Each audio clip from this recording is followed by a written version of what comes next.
તો લોકો મૂંઝવણમાં ઘણીવાર દેખાય છે કે શિયાળા દરમિયાન રેફ્રિજરેટરનો ઉપયોગ કરવો જોઈએ કે નહીં.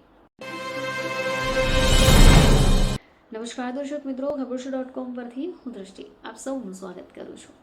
શિયાળાની ઋતુ શરૂ થઈ જાય એટલે આપણા દરેકના ઘરોમાં એક વસ્તુ કોમન થઈ જાય કે ફ્રીજની સ્વિચ ઓફ કરી દેવાય.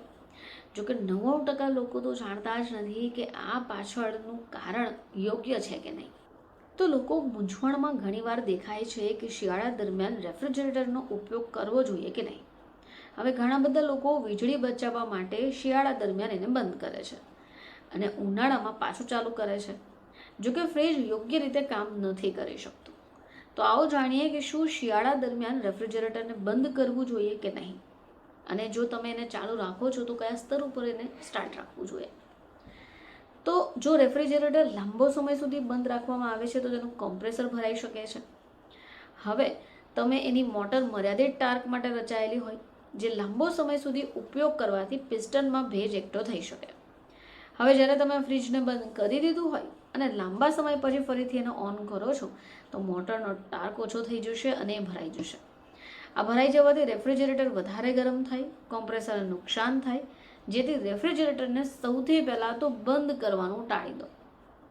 હવે ઉનાળા દરમિયાન રેફ્રિજરેટરને 3 થી 4 સેટિંગ્સ પર ચલાવવું જોઈએ. જો કે શિયાળા દરમિયાન તમે એને બંધ કરવાનું ટાળો એ ખૂબ યોગ્ય બાબત છે. હવે તમે રેફ્રિજરેટરને એક સેટિંગ પર રાખી શકો.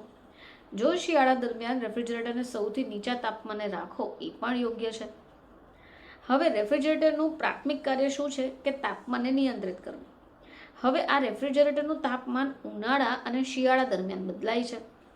ઉનાળામાં રેફ્રિજરેટરના કોમ્પ્રેસરને વધારે સમય સુધી કામ કરવું પડે, પરિણામે વધુ ઠંડક મળે, જેથી ઉનાળામાં એ વધારે વીજળીનો વપરાશ કરે છે.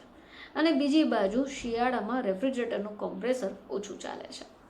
તો દર્શક મિત્રો, જો તમને પણ એવી આદત હોય કે થોડી ઠંડક વધે એટલે તમે રેફ્રિજરેટરને ઓફ કરી દો છો, તો આ તમારે સુધારવા જેવી બાબત છે. કારણ કે જો તમે આમ વારંવાર કરશો તો બની શકે કે તમારું જે ફ્રીજ છે એ જલ્દીથી બંધ થઈ જાય. તમે ઈચ્છો તો એને યોગ્ય તાપમાન ઉપર પણ વાળી શકો છો. ફરીથી તમારી સમક્ષ હાજર થઈશું. ત્યાં સુધી જોતા રહેજો ખબરશો.com.